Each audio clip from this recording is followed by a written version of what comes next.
Assalamualaikum warahmatullahi wabarakatuh. Menengok perjuangan pengantar jenazah. Mereka adalah driver mobil ambulan. Tak banyak orang memang yang mau menekuni profesi ini. Apalagi tugas mereka juga terhubung langsung dengan pasien ataupun jenazah. Mulai dari perasaan was-was hingga harus bersitegang dengan pihak keluarga. Kerap kali menghampiri mereka, namun karena atas dasar niat tulus, hal itu justru menjadi motivasi bagi mereka untuk menjalankan tugas. Tak jarang juga pengantar jenazah atau driver ambulan mendapatkan gangguan dan pengalaman mistis yang menghampirinya. Kisah-kisah misteri kali ini juga bercerita tentang kisah horor sopir mobil jenazah rumah sakit saat bertugas. Begini ceritanya.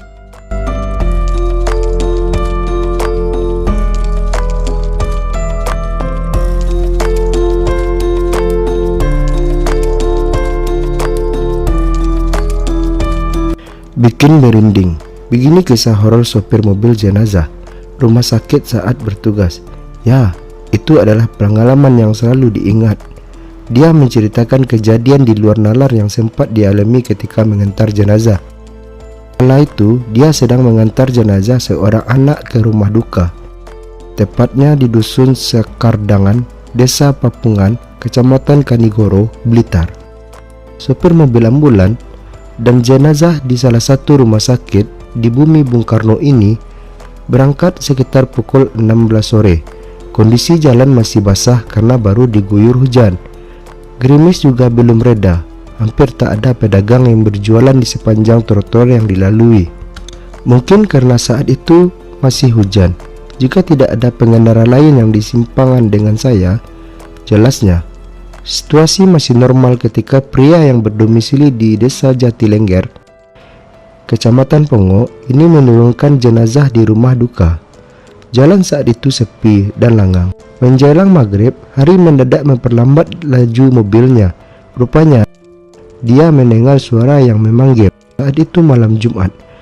Pulangnya lewat akses yang sama, tidak ada orang. Tiba-tiba ada suara bertanya, "Dari mana Pak Lek?" Saya cari, ternyata memang tidak ada orang sama sekali. Papar bapak dua anak ini.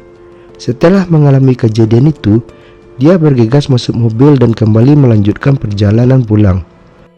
Sepanjang jalan, bulu kuduknya merinding tak karuan.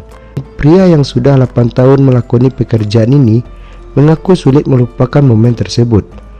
Sangat yakin dengan suara itu, sebab jalan benar-benar sepi. Saya bertugas sendiri.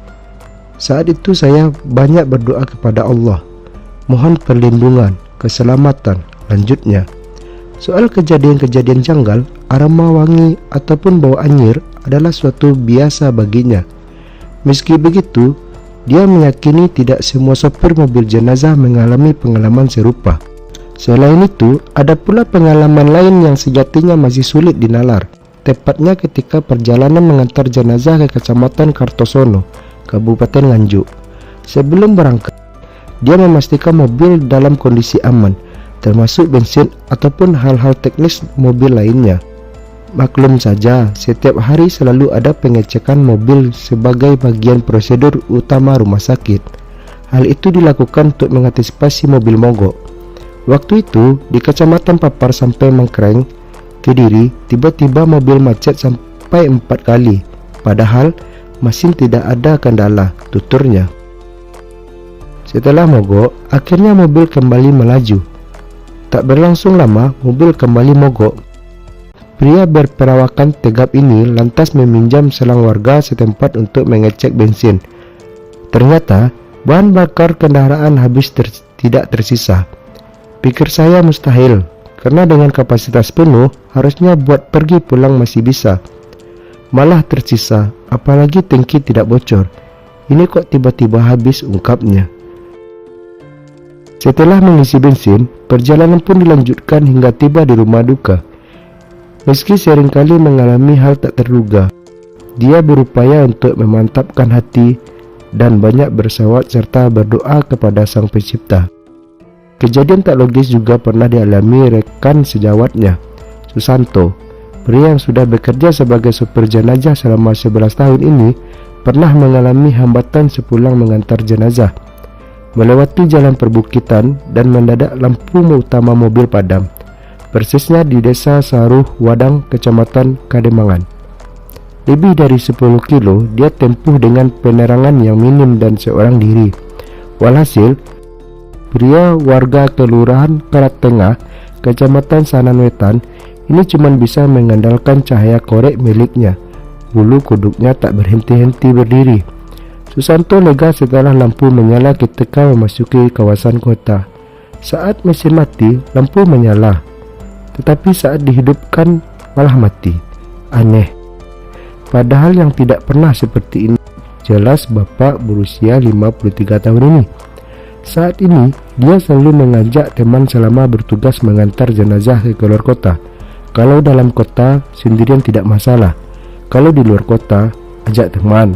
Jadi kalau malam ada gangguan, bisa cari solusi bersama, sekaligus untuk keamanan bebernya. Haryanto dan Susanto tak hanya sekali mengalami kejadian janggal kala bertugas. Kendati sempat mendapatkan kejadian tak masuk akal, keduanya enggan selalu mengaitkan dengan hal-hal mitis. Berdoa selama bekerja menjadi poin yang tak pernah luput dilakukan, termasuk mencari akses yang mudah serta mengirim doa untuk jenazah.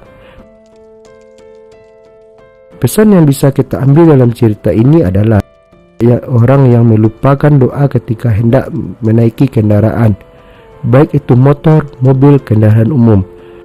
Ada sejumlah doa perjalanan jauh yang bisa dibaca saat bepergian.